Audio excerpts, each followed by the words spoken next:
Welcome back to Talk of the Town. With me now, I have Melissa Auchard Scholz, and she's with Scholz Nonprofit Law. Thank you for being with us today. Thanks, my pleasure. And you're the founding attorney over there, so excited to have you here. Yeah. And I want to know more about what your firm does. Well, as our name says, we work with nonprofits, Sure. and which is everything from the startup to taking them down to everything in between. Why would you say a nonprofit needs a lawyer? Well, nonprofits are actually businesses, right? I think some people miss that point, and they're heavily regulated businesses. Mm-hmm. So we like to think, if you talk to us up front, that it's just a whole lot easier, and that you don't really then need a lawyer on the other end. Unfortunately, that's usually or can be the trade-off, Sure. Easy for us to say, but we think if you do it right up front, it's a lot easier. Mm-hmm. None of it's hard. It's just you kind of need to know what you're doing, need to get off to a good start. And that's one of the things I found the most interesting with nonprofits is people just assume it's easy just to start an organization. But really, there are so many qualifications and different things that you need to do because you're a nonprofit, which I would think if you want to focus on maybe the good that your organization is doing would be really hard to do both. So it's great that you offer those services and leave the fun stuff to them, right? That's exactly what we try to say. That's why we got into it. I'm one of those nerds that liked tax law, liked the corporate law, and I thought, let us do what we do best so that you can do the frontline community work.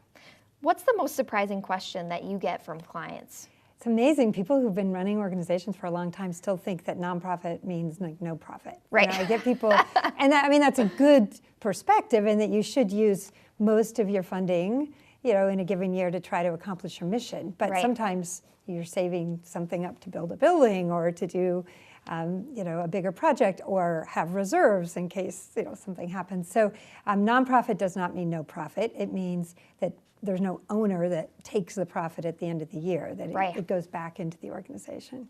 That's a great point, and I think a lot of viewers will maybe be surprised to hear that as well, because it's different than maybe what you thought it was going to be. Yeah. And what's the biggest trend you're seeing in your field? Clearly, the biggest trend is the mission-driven businesses. So people who want to accomplish a social good, but with a business strategy. Right. But sometimes that's a nonprofit activity. It actually could qualify as one, and oftentimes it's not. But as we always say, you only pay taxes, right, if you make profit. So that's usually good news. So I encourage people not to be scared of going the business route if that's the best way to accomplish their mission. So, and sometimes it's a combination. We'll set up both at the same time. Mm-hmm. Very cool. And what should somebody do if they want to start a nonprofit organization and maybe they don't know where to start? It's a big undertaking, I'm guessing. Call us. Is one way of doing it. We usually give the first 30 minutes away or so. Awesome. But basically what's required is getting a board of directors, which here in Wisconsin is 3 people, at least 3 people. Sure. Not all your family, preferably. If you want to avoid conflicts of interest. Right. You form a corporation at the state level. You have to get recognized. It's called being recognized as tax exempt by the IRS. That's usually to be what we call a 501c3. That's a charitable organization. And then, various steps about getting up and running.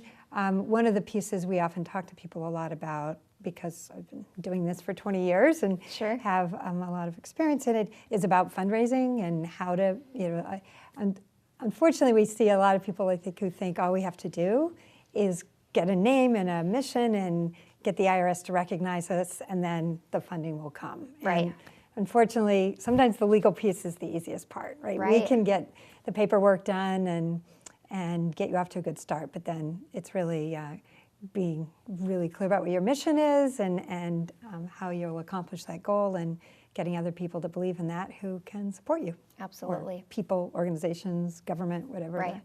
And quick before we go here, I just want to know, how did you come to specialize in working with nonprofits? I always had an interest in the community. When I was in college, I helped start a public service center that's much like the Mortgage Center here. Done a lot in the community, here in Madison.